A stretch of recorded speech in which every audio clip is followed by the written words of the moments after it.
Back to bulletin.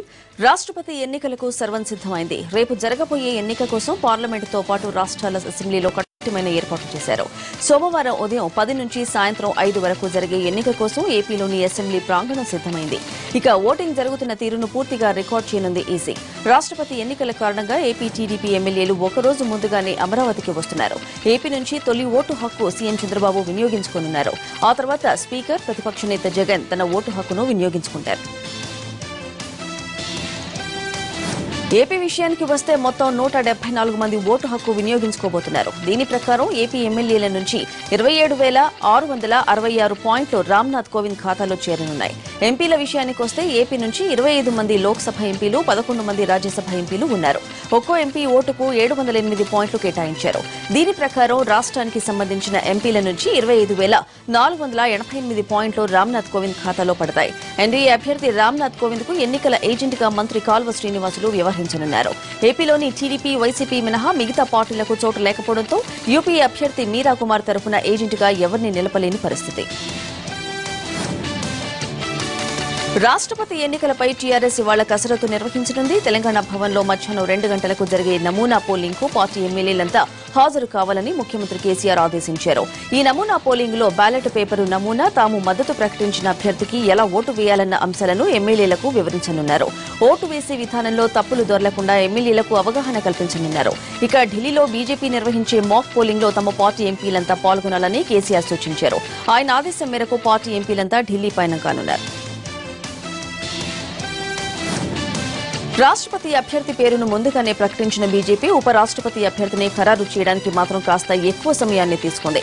ఇవాళ BJP parliamentary board సమావేశంలో ఉపరాష్ట్రపతి పదవికి ఎవరిని నిలబెట్టాలనే దానిపై నిర్ణయం జరగనుంది. ప్రధాని నరేంద్ర మోడీ, బీజేపీ జాతీయ అధ్యక్షుడు అమిత్ షా సహా పలువురు సీనియర్ నేతలు సమావేశమై నిర్ణయం తీసుకోనున్నారు. విపక్ష పార్టీలు మాత్రం ఉపరాష్ట్రపతి అభ్యర్థిని చాలా ముందుగానే ఖరారు చేశాయి. ఉపరాష్ట్రపతి ఎన్నికలకు నామినేషన్లను దాఖలు చేయడానికి మంగళవారం తుది గడువు కావడంతో ఇవాళ రేపట్లో అభ్యర్థి పేరును ప్రకటించాల్సింది. పార్లమెంటు వర్షాకాల సమావేశాలు సోమవారం నుంచి ప్రారంభం కానున్నాయి. దీంతో కేంద్ర ప్రభుత్వం ఇవాళ అఖిలపక్ష సమావేశాన్ని ఏర్పాటు చేస్తోంది. పార్లమెంటు లైబ్రరీ భవనంలో ఉదయం 11 గంటలకు పార్లమెంటరీ వ్యవహారాల మంత్రి అనంత్ కుమార్ ఒక సమావేశాన్ని ఏర్పాటు చేస్తుండగా లోక్సభ స్పీకర్ సుమిత్రా మహాజన్ సాయంత్రం ఉస్మానియా వర్సిటీ ప్రక్షాళన తీవ్ర ఉద్రిక్తతకు దారితీసింది. నాన్ బోర్డర్స్ ను ఖాళీ చేయించడంపై విద్యార్థులు మండిపడుతున్నారు. కరెంటు, నీళ్లు బంద్ చేయడం విద్యార్థుల్ని మంటెక్కించింది. దీంతో ఓయూలోని వైస్ ఛాన్సలర్ ఇంటిని ముట్టడించి వ్యతిరేకంగా నినాదాలు చేశారు. దీంతో భారీగా పోలీసులు మోహరించారు. ప్రస్తుతం పరీక్షల సీజన్ నడుస్తుండటంతో మరో 4 రోజుల పాటు గడువు ఇవ్వాలన్నది విద్యార్థుల డిమాండ్. అంతేకాకుండా బోర్డర్స్, నాన్ బోర్డర్స్ అంటూ వేరు చేసి చూడడం ఏంటని విద్యార్థి సంఘాలు మండిపడుతున్నాయి. విద్యార్థుల ఆందోళనతో పరిస్థితి అదుపు తప్పకుండా ఇటు పోలీసులు కూడా ఎప్పటికప్పుడు పర్యవేక్షిస్తున్నారు. అణివార ఆస్థాన కార్యక్రమానికి ముస్తాబైంది తిరుమల. దీంతో ఇవాళ ఆలయంలో నిర్వహించే అన్ని ఆర్జిత సేవలు రద్దయ్యాయి. సాయంత్రం భూదేవి సమేతుడైన మలయప్ప స్వామి పుష్ప పల్లకిపై భక్తులకు దర్శనమివ్వనున్నారు. అణివార ఆస్థానం సందర్భంగా శ్రీరంగం దేవస్థానం తరఫున స్వామివారికి ప్రత్యేకంగా పట్టు వస్త్రాలు అధికారులు సమర్పించనున్నారు. శ్రీదేవి, భూదేవి సమేతుడైన మలయప్ప స్వామివారికి ఘంటా మండపంలో ప్రత్యేక పూజలు చేస్తారు. సాయంత్రం స్వామివారు ప్రత్యేకంగా అలంకరించిన పుష్ప పల్లకిపై ఊరేగుతూ భక్తులకు దర్శనమివ్వనున్నారు. నంద్యాల ఉప ఎన్నిక ఏపీ రాజకీయాల్లో వేడి పుట్టిస్తోంది. ఇంకా బై ఎలక్షన్ నోటిఫికేషన్ రాకముందే టీడీపీ, వైసీపీలు మాత్రం ప్రచారంలో దూసుకెళ్తున్నాయి. టీడీపీ అభ్యర్థిగా భూమా బ్రహ్మానందరెడ్డి, వైసీపీ అభ్యర్థిగా శిల్పా మోహన్ రెడ్డి పేర్లు ఖరారయ్యాయి. ఇటు అసంతృప్తిని చల్లార్చేందుకు పదవుల్ని కూడా సిద్దం చేసింది టీడీపీ.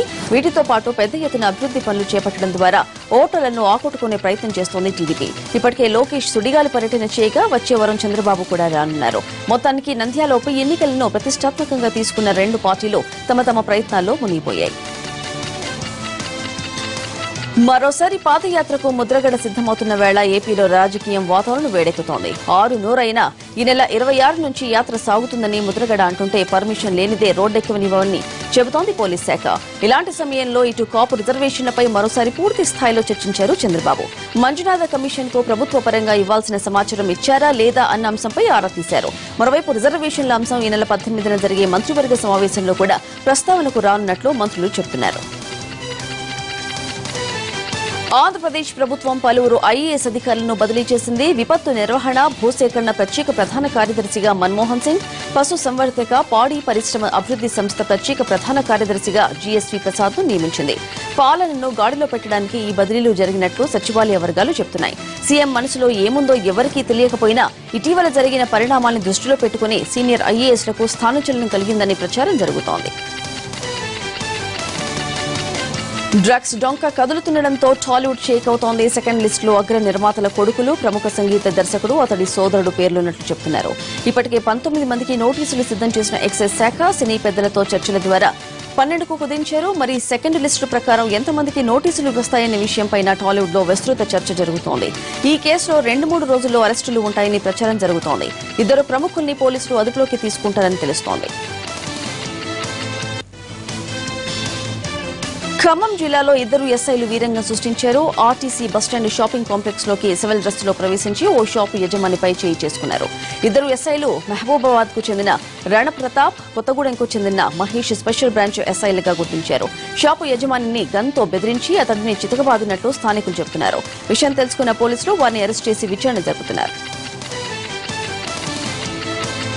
విజయవాడలో మద్యం షాపుకు వ్యతిరేకంగా ఆందోళనలు ఉద్రిక్తతలకు దారితీసింది. భవానీపురం చర్చి సెంటర్లోని స్వాతి వైన్స్ దుకాణంపై 5 మహిళలు దాడి చేశారు. అధికారులకు ఎన్నిసార్లు ఫిర్యాదు చేసినా పట్టించుకోకపోవడంతో వైన్స్ లోకి చొరబడ్డ మహిళలు మద్యం బాటిళ్లను ధ్వంసం చేశారు. దీంతో పరిస్థితి ఉద్రిక్తంగా మారడంతో మహిళలను అరెస్ట్ చేసి భవానీపురం పోలీస్ స్టేషన్ కు తరలించారు. విశాఖలో గ్రూప్ 2 అభ్యర్థులకు ఏపీపీఎస్సీ చుక్కలు చూపించింది. గీతం యూనివర్సిటీ పరీక్షా కేంద్రంలో సర్వర్లు మొరాయించాయి. మరోవైపు బయోమెట్రిక్ విధానం కూడా పనిచేయలేదు. దీంతో 2 గంటలకు పైగా నిరీక్షించిన అభ్యర్థులు ఆందోళనకు దిగారు. గీతం మెయిన్ గేట్ ఎదుట బైఠాయించి న్యాయం చేయాలని నినాదాలు చేశారు. విషయం తెలుసుకున్న పోలీసులు ఎంఆర్ఓ భాస్కర్ రెడ్డి అక్కడకు చేరుకుని అభ్యర్థులను శాంతింపజేసే ప్రయత్నం చేశారు. పరీక్ష పేపర్ లీక్ అయిపోయిందని, గ్రూప్ 2ను తిరిగి నిర్వహించాలని డిమాండ్ చేస్తున్నారు అభ్యర్థులు. పుణ్యక్షేత్రాలకు నిలయమైన ప్రాంతాల్లో గంజాయి ఏరులై పారుతోంది. చిత్తూరు జిల్లా పుత్తూరు సమీపంలో గంజాయి కోనలు పెద్ద సమస్యగా మారాయి. కైలాస కోన, సదాశివ కోన, మూలకోనలో శివుడు ఉండగా సింగరిన్ కోన, లక్ష్మీ నరసింహస్వామి దేవాలయాలు ఉన్నాయి. పూజలు చేయించుకోవడానికి వచ్చే భక్తుల్ని తమిళ తంబీలు భయపెడుతున్నారు.